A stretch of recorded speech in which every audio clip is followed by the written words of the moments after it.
Hello दोस्तों तो आइए देखिए पहला नंबर क्वेश्चन आज का क्लास है मैथ का क्लास। ठीक है, देखिए बहुत ही यूनिक क्वेश्चन है। हमेशा परीक्षाओं में गलती होती रहती है।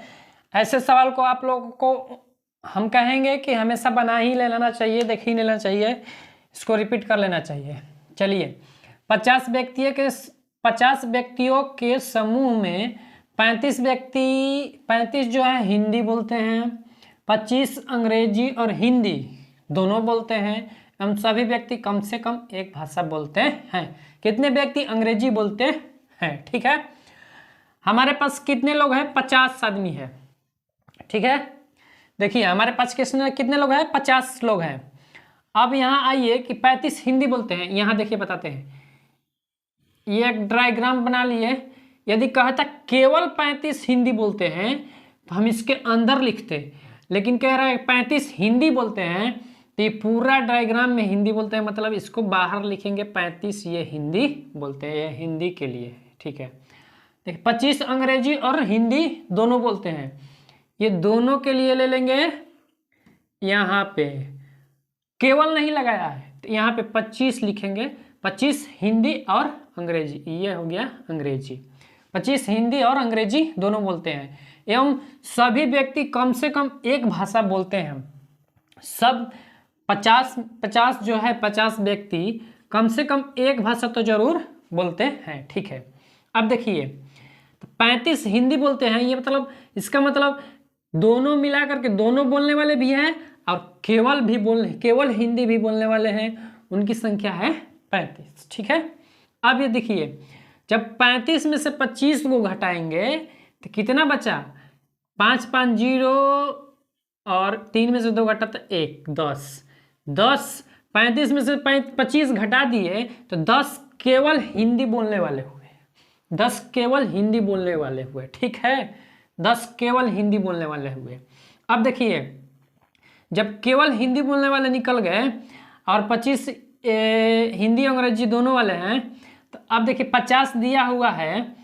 50 क्या दिया हुआ है? टोटल व्यक्ति की संख्या, केवल हिंदी 10 है तो 50 में से जब 10 घटाएंगे, 50 में से 10 घटाएंगे तो ये 40 जो हुआ उस क्या आएंगे? अंग्रेजी बोलने वाले आ जाएंगे। अंग्रेजी 40 व्यक्ति अंग्रेजी बोलते हैं, दोनों भी हो सकते हैं, इसमें दोनों भी हो सकते हैं, लेकिन 40 व्यक्ति अंग्रेजी बोलने वाले हैं। ठीक है, और अब देखिए जब 40 में से ये 25 को घटा देंगे तो केवल अंग्रेजी वाले आ जाएंगे। देखिए 10 में से 5 घटा 5 और 3 बचा, 3 में से 2 घटा 1, मतलब ये 15 हो गए, केवल अंग्रेजी बोलने वाले 15 हो गए। ठीक है, तो कहता है क्वेश्चन कितने व्यक्ति अंग्रेजी बोलते हैं? 40 को व्यक्ति अंग्रेजी बोलते हैं, ये हो गया हमारा आंसर।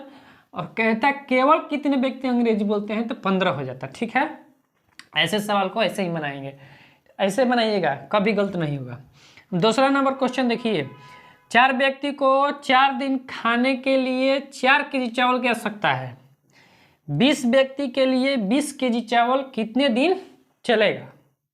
देखिए हम 1-2 क्लास पीछे में फार्मूला बताए थे, MDH/W1, मतलब देखिए आदमी, दिन, घंटा और वर्क कितना हुआ, कितना काम था, कितना कार्य हुआ, ये सब नीचे होता है।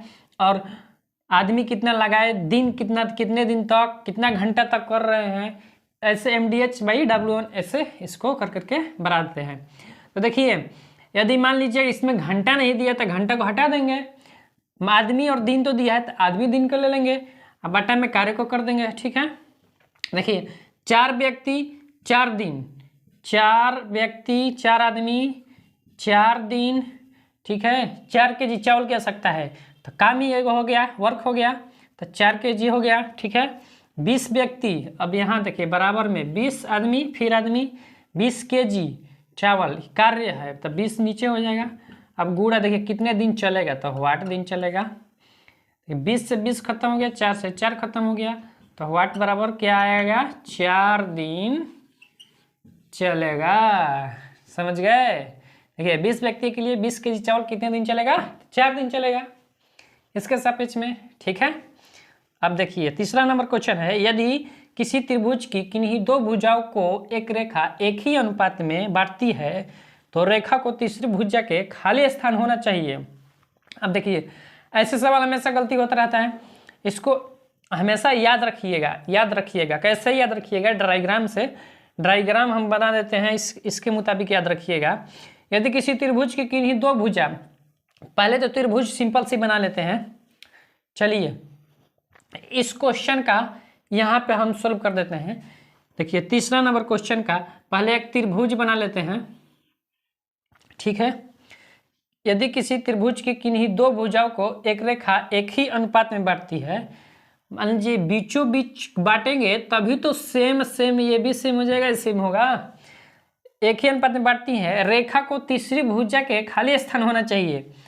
तो ये दोनों जब दोनों भुजा दोनों ओर बट गई, ठीक है। अब तीसरी भुजा ये है तो इसके ये क्या है? समपाती है, समवर्ती है, समानांतर है। क्या कहेंगे इसको? संपाती कहेंगे? नहीं, संपाती कहेंगे तो गलत हो जाएगा, ये तो होगा ही नहीं। इसको समानांतर कहेंगे, ठीक है। ये इसके समानांतर है, तो इसका आंसर हो जाएगा समानांतर। ठीक है दोस्तों, उम्मीद है आप समझ गए होंगे।